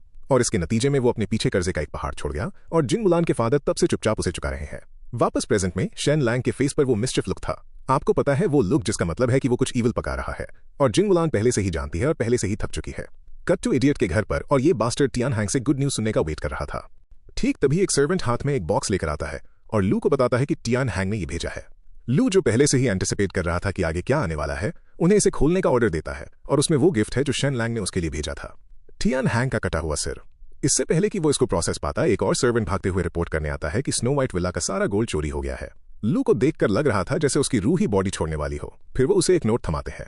उस पे लिखा था, जिसने गोल्ड लूटा वो शेन लैंग नहीं था। वापस जिन मैनर पर शेन लैंग अपने हाथ में एक बड़ा सा रेड ब्रश लिए बैठा है। टियान हैंग का नाम अपनी एनिमी लिस्ट से क्रॉस कर रहा है और बोलता है, एक गया, ज्यादा मेहनत भी नहीं करनी पड़ी, life is good. Jin Mulan उसे घूर रही थी, सोच रही थी, आखिर किस चीज ने मुझे इस इडियट से शादी करने पर मजबूर किया। फिर वो एक्स्ट्रा मेजर के लिए लिस्ट में लू का नाम भी ऐड कर देता है। आखिरकार उस आदमी ने उसे एक वांटेड क्रिमिनल तो बनाया ही था। और फिर क्योंकि शेन लैंग बस खुद को रोक नहीं पाता, वो एक सीढ़ी पर चढ़ता है, जिन मुलान को नीचे देखता है और चिल्लाता है, मैं कूद रहा हूं, मुझे कैच करना। वो छलांग लगाता है, अपने आर्म्स फैलाए, ये एक्सपेक्ट करते हुए कि वो उसकी बाहों में या उसके 2 जायंट एसेट्स पर लैंड करेगा। पर नोप, क्योंकि अगले ही सेकंड वो सीधा जमीन पर खड़ा था। अपने मन में सोच रहा था, क्या हेल हुआ। सीन शिफ्ट होता है और हम शेन लैंग को उसके पेरेंट्स को पैक करके जिन मैंशन के और पास रिलोकेट होने के लिए कन्विंस करते हुए देखते हैं। अब नॉर्मली इस आदमी के पेरेंट्स उसकी हर बात सुनते हैं, पर आज वो मानने को तैयार नहीं है। वो उसे ढेरों बहाने दे रहे हैं कि अगर वो जिन मुलान के घर रहेंगे तो कैसा बुरा लगेगा। लकीली शेन लैंग पूरी तैयारी के साथ आया था और अपनी सीक्रेट वेपन जिन मुलान को लाया था। और देखो, जब जिन मुलान तुम्हारी माँ से स्वीटली बात करना शुरू करेगी तो वो क्या करेंगी, नो बोलेगी। वो 1 मिनट में ही पिघल गई। तो अब पूरी फैमिली मूव कर रही है। शेन लैंग वहां खड़ा जिन मुलान को काम करते हुए देख रहा है और इस औरत के लिए उसकी फीलिंग्स हर सेकंड बढ़ती जा रही हैं। कट टू जिन मैंशन और उसकी पूरी वाइब चेंज हो जाती है। वो पीछे मुड़ती है और उसे बताती है कि उसके कुछ कपड़े मिसिंग हैं और उससे पूछती है कि क्या उसे इस बारे में कुछ पता है। ये सुनते ही इस आदमी के दिमाग में अलार्म बेल्स बजने लगती हैं, क्योंकि वो जानता है कि एक गलत आंसर और उसकी जान गई। उसके पास 2 ऑप्शंस हैं, झूठ बोलो और कहो कि उसने उन्हें कभी नहीं देखा, या कन्फेस कर लो, ये जानते हुए कि वो पकड़ा जाएगा। तो उसने डिसाइड किया कि वो इसको ओन कर लेगा। जिन मुलान, जो पहले से ही जानती थी कि ये वही है, उसकी ऑनेस्टी से एक्चुअली इंप्रेस हो जाती है। फिर वो उससे उन कपड़ों को वापस करने को कहती है, क्योंकि उसे मलबरी पिकिंग के लिए वो आउटफिट चाहिए। और अब असली पैनिक सेट इन होता है क्योंकि वो वैसी चीज वापस नहीं कर सकता जो अब एग्जिस्ट ही नहीं करती। तो एक बार फिर उसके पास दो ऑप्शंस थे, एडमिट करो कि उसने उन्हें जला दिया या एडमिट करो कि उसने उन्हें पहना था। दोनों ऑप्शंस उसे अनहिंज्ड साउंड करवाते हैं। वो लेसर ईविल चीज चुनता है और बोलता है, माय लव, मैं रेस्टलेस था। मैं तुम्हारे बारे में सोचना बंद नहीं कर पा रहा था। मैंने तुम्हारी ड्रेस के साथ कुछ ऐसा अनस्पीकेबल किया, मुझे इतनी शर्म आई कि मैंने उसे जला दिया, और अब तुम चाहो तो मुझे मार सकती हो, मुझे काट दो, जो चाहो करो, मैं फ्राउन तक नहीं लाऊंगा। जिन मुलान वहां कंप्लीटली स्पीचलेस खड़ी थी क्योंकि इस आदमी ने एक अजीब हरकत की थी और किसी तरह से उसी वक्त उसे राइट भी ठहरा रहा था। वो उस पर इतना गुस्सा नहीं करती, बस उसे कहती है कि फ्यूचर में कपड़े डिस्ट्रॉय ना करे क्योंकि मैंशन में वेस्ट पसंद नहीं है। फिर वो उसके लिए मेडिसिन की एक बोतल छोड़कर जाती है, उसे अपनी हेल्थ का ख्याल रखने को कहती है और वहां से चली जाती है। शेन लैंग मेडिसिन की बोतल को देखता है, नाम पढ़ता है और सिचुएशन को कंप्लीटली मिसरीड कर लेता है। शेन लैंग की टियानहैंग पर विक्ट्री के बाद काउंट का मैंशन एक पीसफुल स्ट्रेच में एंटर करता है और इस डाउन टाइम के दौरान कुछ वाइल्ड चीजें होती हैं। पहला, जिन मुलान मलबरी पिकिंग के लिए बाहर जाती है और अकेले ही 100 वर्कर्स से बेहतर परफॉर्म करती है, अकेले ही कई हजार पाउंड इकट्ठा करती है। मीनवाइल शेन लैंग को उसके फादर इन लॉ ने ग्राउंडेड कर दिया है, जिन्होंने करेक्टली आइडेंटिफाई कर लिया है कि ये आदमी एक चलता फिरता डिजास्टर है और उसे अनसुपरवाइज्ड नहीं छोड़ा जा सकता। शेन लैंग बहस करके बाहर निकलने की कोशिश करता है और उसका फादर इन लॉ बस एक व्हिप निकाल लेता है और वही उस कन्वर्सेशन का एंड हो जाता है। तो अब वो बाहर फंसा हुआ है, इधर उधर लेटे हुए सनसेट्स देख रहा है और दाशा के बारे में सोच रहा है और कैसे उसकी इंजरीज हील हो गई, पर वो डूड अभी तक होश में नहीं आया है। तो अब उसके पास करने को कुछ नहीं है और ठीक तभी बिंग एक इन्विटेशन लेकर आती है। हमारा बॉय इसको देखता है और ये देखकर सरप्राइज हो जाता है कि ये इन्विटेशन सू कियानशन की एंगेजमेंट पार्टी का है। वो बस अपने रूम में वापस जाता है, अपनी एनिमी नेम्स की दीवार को घूरता है और सेल्फ रिफ्लेक्शन का एक मोमेंट लेता है। वो स्लैकिंग कर रहा था, कंफर्ट ने उसे सॉफ्ट बना दिया था, और मीनवाइल जिस औरत ने उसके साथ गलत किया था वो यहाँ एक ग्रैंड एंगेजमेंट पार्टी होस्ट कर रही थी, जबकि उसकी खुद की शादी एक रश्ड लो बजट चीज थी। ये इम्बैलेंस उसे अंदर ही अंदर खा रहा था। तो वो वही करता है जो कोई भी रीजनेबल रिवेंज ऑब्सेस्ड प्रोटैगनिस्ट करता है और प्लॉटिंग शुरू कर देता है। वो सू कियानशन के दो सबसे वैल्यूएबल एसेट्स को आइडेंटिफाई करता है, उसकी फैमिली का सिल्क बिजनेस और उसकी carefully crafted social life reputation. वो डिसाइड करता है कि सबसे पहले उसकी रेपुटेशन जाएगी। राइट ऑन क्यू फैटी हमारे बॉय के रूम में आता है, अपने हाथों लगी मेडिवल पोर्नो को शो ऑफ करने के लिए रेडी था और शेन लैंग की आंखें इमीडिएटली चमक उठती हैं। एक प्लान फॉर्म रहा था। वो फैटी की तरफ मुड़ता है और इमीडिएटली किल शॉट लेता है और उससे पूछता है कि क्या कोई ब्यूटीफुल लड़कियां उसको पसंद करती हैं। जिन वुकोंग इस क्वेश्चन से डेवास्टेटेड था। शेन लैंग बिना एक बीट मिस किए उसे बताता है कि उसे एग्जैक्टली पता है कि वो उसको पसंद क्यों नहीं करती, स्टार्टिंग विद द फैक्ट कि वो हैंडसम नहीं है। ईगो पर ऐसे कई चाकू मारने के बाद वो उसके सामने एक सोल्यूशन लटकाता है, उसके साथ मिलकर एक बुक को ऑथर करना, इसे नेशन वाइड पॉपुलर बनाओ और फिर फैंस को अपने पास आते देखो। जिन वुकोंग, जिसकी आंखों में अब सितारे चमक रहे थे, अग्री कर लेता है और इस तरह शेन लैंग एक शेमलेस सिल्क मर्चेंट और उसकी स्कैंडलस डॉटर के बारे में एक स्टोरी डिक्टेट करना शुरू करता है। सू कियानशन पर एक very thinly veiled hit piece. Fatty foolish नहीं है, उसे एग्जैक्टली समझ आ गया कि क्या हो रहा है, पर ब्यूटीफुल लड़कियां दांव पर थीं, इसलिए वो लिखता रहता है। एंड तक उसने पूरी बुक ट्रांसक्राइब कर ली और शेन लैंग का रेपुटेशन असैसिनेशन ऑफिशियली मोशन में आ चुका था। तो अब जबकि लिखने का काम हो गया था, शेन लैंग का काम अभी खत्म नहीं हुआ था। ये आदमी पर्सनली इलस्ट्रेशन का काम लेता है और लेट्स जस्ट से कि वो ड्राइंग्स उस टाइम पीरियड के हिसाब से बहुत ज्यादा एडवांस थी। जिन वुकोंग उन्हें एक नजर देखता है और इमीडिएटली उसकी नाक से खून निकलने लगता है और ऑनेस्टली इसमें मैं उस बंदे की गलती नहीं निकाल सकता। और शेन लैंग वो वहां अपने आप में पूरा फुल था, अपनी हर एक तारीफ के सेकंड को एंजॉय कर रहा था। पर जिन वुकोंग थोड़ा नर्वस होने लगा क्योंकि इन इलस्ट्रेशंस में जो फीमेल प्रोटैगनिस्ट थी वो सस्पिशियसली सू कियानशन जैसी दिख रही थी, लाइक अनकंफर्टेबली क्लोज। वो इस बात को पॉइंट आउट करता है और शेन लैंग बस इसको हवा में उड़ा देता है। तो उन दोनों का एक प्रॉपर वर्क फ्लो शुरू हो जाता है। शेन लैंग ड्रॉ कर रहा था और फैटी लिख रहा था और सू कियानशन की एंगेजमेंट सेरेमनी में 25 दिन बाकी थे। वो पूरा काम खत्म कर लेते हैं। वो इसे टाइटल देते हैं बाउंडलेस रोमांटिक अफेयर्स और कवर पर एक राइस स्माइल के साथ रोग स्कॉलर का पेन नेम चिपका देते हैं। जिन वुकोंग इस नाम से जेन्युइनली डिलाइटेड था और प्रॉमिस करता है कि कल सुबह फर्स्ट थिंग इसे प्रिंटर्स के पास ले जाएगा। पर फिर वो थोड़ा शाय हो जाता है, अपने हाथ रगड़ने लगता है और पूछता है कि क्या वो आज रात मैन्युस्क्रिप्ट उधार ले सकता है, बस पढ़ने के लिए। शेन लैंग बिना एक शब्द कहे इलस्ट्रेशंस उसके हाथ में दे देता है और उसे गंदा ना करने को कहता है, ये ऐड करते हुए कि रात को देर तक जागना उसकी हेल्थ के लिए अच्छा नहीं है। फैटी इसे पकड़ता है और दरवाजे से बाहर दौड़ लगा देता है। शेन लैंग उसे जाते हुए एक स्मर्क के साथ देखता है। सू कियानशन, तुम्हारा टाइम आने वाला है। फिर कुछ देर बाद दरवाजे पर फ्रैंटिक नॉकिंग होती है। जिन वुकोंग वापस अंदर घुसता है और एब्सोल्युटली बैटर्ड लग रहा था। उसके सिर पर ढेर सारे बम्स थे, चिल्लाते हुए कि उसका डैड उन दोनों को मारने आ रहा है। पता चलता है कि फैटी पढ़ने में इतना अब्जॉर्ब हो गया था कि उसने नोटिस ही नहीं किया कि उसका फादर अंदर आ चुका है। जिन साकाई ने पूरा मैन्युस्क्रिप्ट देख लिया था। शेन लैंग का जॉ ड्रॉप हो जाता है। वो जिन वुकोंग की तरफ देखता है और बोलता है, प्लीज मुझे बताओ कि तुम पढ़ने में इतना नहीं खोए हुए थे कि तुमने अपने डैड को रूम में आते हुए कंप्लीटली मिस कर दिया। जिन वुकोंग अपना एक हाथ अपने फेस पर रखता है और साइलेंटली वहां से भाग जाता है। शेन लैंग वहां खड़ा ये प्रोसेस करने की कोशिश कर रहा था कि वो सीन कितना कैटास्ट्रोफिकली ऑकवर्ड रहा होगा और अब ये सोच रहा था कि एक बहुत गुस्से वाले फादर इन लॉ से सर्वाइव कैसे किया जाए। 1 घंटा गुजर जाता है, फिर एक और फिर एक और, पर कुछ नहीं होता। जिन साकाई वहां नहीं आता। इस पॉइंट पर शेन लैंग जो एंजाइटी और एग्जॉस्शन से भरा हुआ था इवेंचुअली सो जाता है। वो उठता है तो उसका फादर इन लॉ का फेस उसके फेस से बस 6 इंच की दूरी पर था, उसे घूर रहा था। शेन लैंग इमीडिएटली उठकर बैठ जाता है, कंप्लीटली ओबीडियंट जीरो एटीट्यूड के साथ। जिन साकाई मैन्युस्क्रिप्ट टेबल पे रखता है और पूछता है, क्या ये तुमने लिखा है? शेन लैंग हाँ में सिर हिलाता है। जिन सकाई एक रूलर निकालता है। अपना हाथ आगे करो। हथेली पर 3 शार्प स्लैप्स। शेन लैंग बिना फ्लिंच किए इसे ले लेता है और उस रियल पनिशमेंट के लिए ब्रेस करता है जो पक्का आने वाली थी। वो नहीं आती दोस्तों। पता चलता है कि जिन सकाई एक मैन ऑफ कल्चर है और हमारे बॉय के वर्क की प्रेस करना शुरू कर देता है। ये बुक अच्छी लिखी गई है। नहीं, ये एक्सेप्शनली वेल लिखी गई है। शेन लैंग कंप्लीटली लॉस्ट था। पता चलता है कि जिन सकाई भी इस बुक को नीचे नहीं रख पाया था और इसे अपनी पत्नी को दे दिया था, जो ये एक्सप्लेन करता है कि उन दोनों के डार्क सर्कल्स क्यों थे और वो एग्जॉस्टेड क्यों लग रहे थे। वो पूरी रात जागकर इस अनहिंज्ड रिवेंज नॉवल को पढ़ रहे थे जो उनके सन इन लॉ ने लिखी थी। जिन सकाई की एक बात है, वो प्रैक्टिकली एक स्टफी ट्रेडिशनलिस्ट नहीं है। वो इस सो कॉल्ड स्कैंडलस कंटेंट को सिर्फ एक लिटरेरी डिवाइस की तरह देखता है, इससे ज्यादा कुछ नहीं। जो चीज उसे एक्चुअली बॉदर करती है वो है स्टोरी के अंदर साफ नजर आने वाली पर्सनल वेंडेटा। वो शेन लैंग को बताता है कि ये बुक एक जेन्युइन मास्टरपीस बन सकती थी अगर वो बस सू फैमिली वाली बातें निकाल देता। एक ऐसी ग्रेट वर्क में उन्हें क्यों घसीटना। शेन लैंग रिफ्यूज कर देता है क्योंकि एक मास्टरपीस लिखने का फायदा ही क्या अगर सू कियानशन सफर ना करे। यही तो पूरा पॉइंट है। जिन सकाई उसे दोबारा मारना चाहता था पर खुद को होल्ड टुगेदर करता है और पूछता है कि आखिर उसने जिन वुकोंग को इसमें क्यों घसीटा। शेन लैंग इसे क्लीनली एक्सप्लेन करता है। वो नहीं चाहता था कि उसका बदला बहुत डायरेक्ट और पेटी लगे और इसके अलावा जिनशन आइलैंड डिस्प्यूट से जुड़ा एक सेकंड पर्पस भी है। एक सेकंड के लिए जिन सकाई का रिएक्शन था व्हाट। फिर वो शेन लैंग की तरफ देखता है, डॉट्स कनेक्ट करता है और जेन्युइनली स्टन रह जाता है। ये आदमी बाकी सबसे 3 मूव्स आगे का खेल खेल रहा है। जिन सकाई खुद को ये सोचते हुए पाता है कि शायद इस पर्टिकुलर सन इन लॉ का मिलना एक्चुअली फेट है, कोई डिवाइन जोक या आशीर्वाद जिसे वो पूरी तरह समझ नहीं पा रहा। वो शेन लैंग से पूछता है, क्या ये बुक सच में बिकेगी? शेन लैंग हेजिटेट नहीं करता। ये सिर्फ बिकेगी नहीं, ये इंटायर लिटरेरी वर्ल्ड को हिलाकर रख देगी। और शेन लैंग बस कैकल्स लगता है। पहले से ही सू कियानशन की रेपुटेशन को रियल टाइम क्रम्बल होते हुए पिक्चर कर रहा था। जिन सकाई उसे घूरता है और सोचता है, गॉड्स जेन्युइनली अनफेयर हैं जो इन्होंने इस पर्टिकुलर आदमी को इतना ज्यादा टैलेंट दे दिया। उसे सच में समझ नहीं आ रहा था कि वो और क्या कहे। Cut to the next day और जिन सकाई ने कल रात हमारे बॉय को अच्छी खासी सुनाई थी और फिर ऑर्डर दिया था कि बुक में प्रोटैगनिस्ट का नाम चेंज कर दे, बस नाम, बाकी सब कुछ एग्जैक्टली सेम रहेगा। शेन लैंग शायद 2 सेकंड्स के लिए सोचता है कि क्या रीडर्स तब भी फिगर आउट कर लेंगे कि ये सू कियानशन के बारे में है। वो डिसाइड करता है या ऑब्वियसली उन्हें पता चल जाएगा और आगे बढ़ जाता है। Problem solved. अगली सुबह शेन लैंग और जिन वुकोंग एक कैरेज में बैठकर ऑर्किड माउंटेन सिटी के लिए निकलते हैं जो 4 घंटे की दूरी पर है और बेसिकली पूरे रीजन का कल्चरल कैपिटल है। हर कोने पर बुक स्टोर्स, लेजेंडरी वर्क्स यहाँ पैदा होते हैं, द होल डील। अगर तुम चाहते हो कि तुम्हारी बुक एक्चुअली ब्लो अप करे तो तुम इसे यहीं पब्लिश करते हो। ये सिटी जू फैमिली यानी ऑर्किड माउंटेन डिस्काउंट क्रू का घर भी है, जो ओल्ड नोबिलिटी थे, जो रिफॉर्म्स के दौरान सबसे पहले वॉलंटरीली अपनी मिलिट्री पावर छोड़ने के बाद एम्परर के पर्सनल फेवरेट्स बन गए थे। हर दूसरी नोबल फैमिली इस बात के लिए उनसे बुरी तरह हेट करती है, पर वो एक अलग ही मैस है। वो वहां रोल इन करते हैं और शेन लैंग सीधा जेड लाइक पवेलियन की तरफ बढ़ता है, जो एक ऐसी चेन है जो डजन सिटीज में फैली हुई है। एग्जैक्टली वैसी पब्लिशर जो उसकी बुक को नेशन वाइड ले जा सकती है। जैसे ही वो दरवाजे से अंदर एंटर करता है, एक स्टाफ मेंबर इस मोमेंट की सबसे हॉटेस्ट बुक उसके मुंह के सामने थमा देता है, love birds dream. Shen Lang इसके पेजेस पलटता है और लगभग चोक हो जाता है। ये सबसे चीजिएस्ट, सबसे ब्रेन डेड रोमांस नॉवल थी जिसे आप इमेजिन कर सकते हो। ऐसी चीज जो सिर्फ एक लव सिक 13 साल की लड़की अपनी डायरी में लिखती है। वो खुद को रोक नहीं पाता, वो बस स्टोर के बीच में ही हंसने लगता है। द वर्स्ट पॉसिबल टाइमिंग, क्योंकि पास ही खड़ा एक आदमी घूमता है और वो जू वेन हुआ था, लव बर्ड्स ड्रीम का एक्चुअल ऑथर और ऑर्किड माउंटेन विस्काउंट फैमिली का दूसरा बेटा। शेन लैंग उसे इमीडिएटली क्लॉक कर लेता है और उसको साइज अप करता है।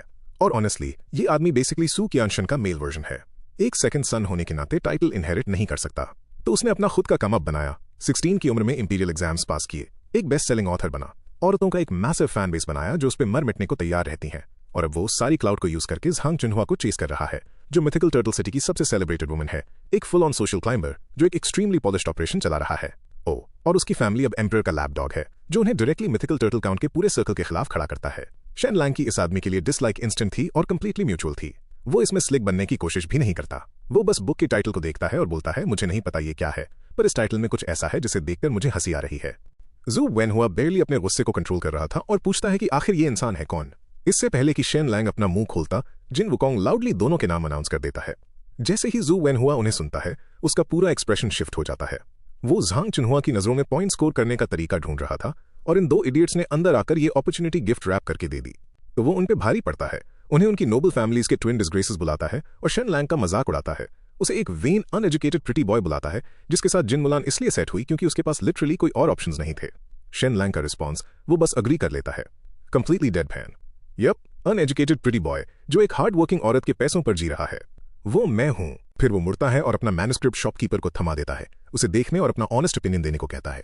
शॉपकीपर काउंट के मैंशन को ऑफेंड नहीं करना चाहता, पर वो 2 ऑब्वियस डैंडीज से कुछ इंप्रेसिव की उम्मीद भी नहीं कर रहा, इसलिए वो इसे ले लेता है। पोलाइटली स्किम करके आगे बढ़ने का प्लान बनाता है।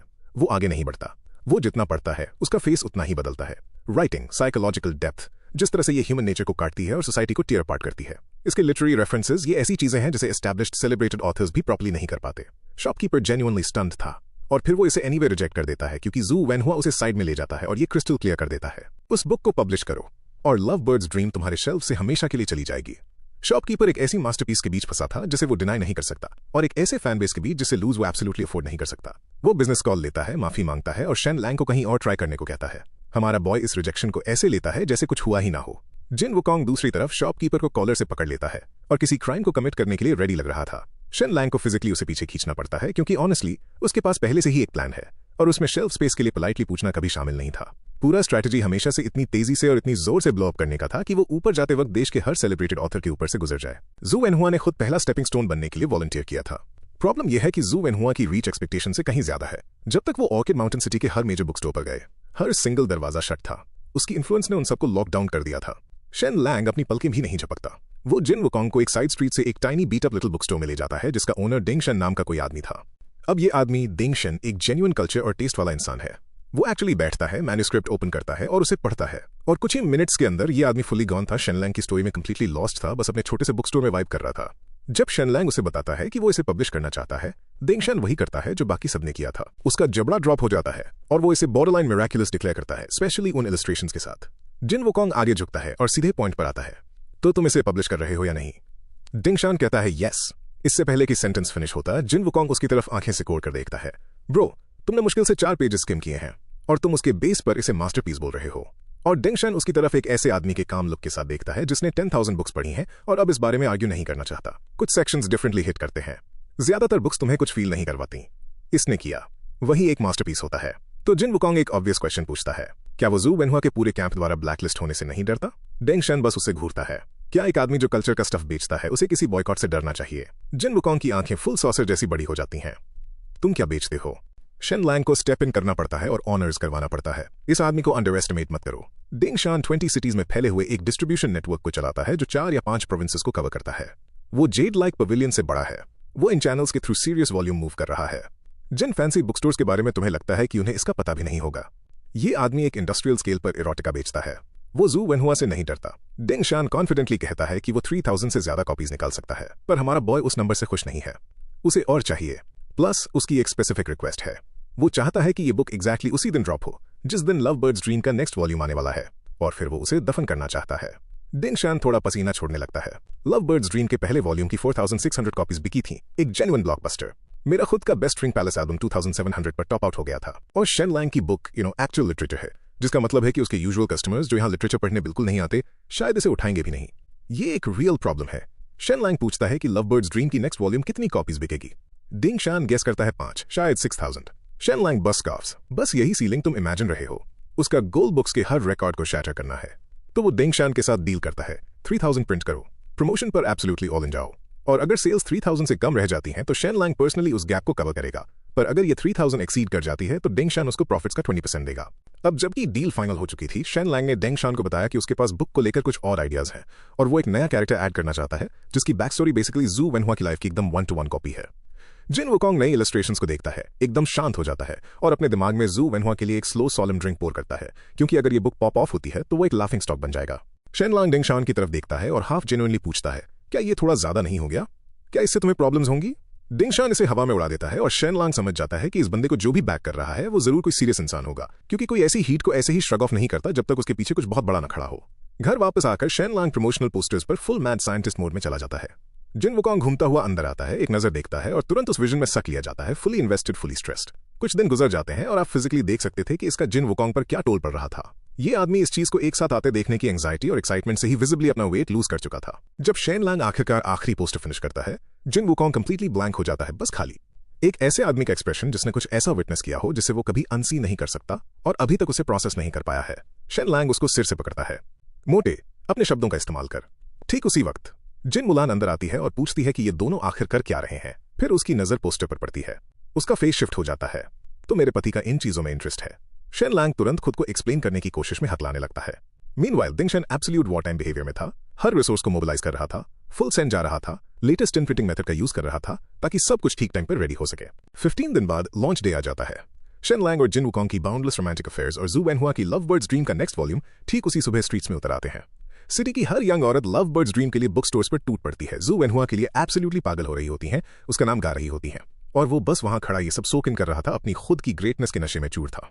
वो इंटरनली सोच रहा था कि ये सभी कॉमनर्स उसकी स्टोरी के बस बैकग्राउंड कैरेक्टर्स हैं, और सिर्फ झांग चुनहुआ जैसी ब्यूटीफुल और नोबल बॉर्न लड़की ही कभी एक्चुअली उसके लेवल पर हो सकती है। ये आदमी अपने खुद के ईगो में पूरी तरह कुक चुका था, कंप्लीटली कन्विंस था कि वो अनटचेबल है। फिर भीड़ में कहीं से एक लड़की गैस्प करती है और पॉइंट करती है।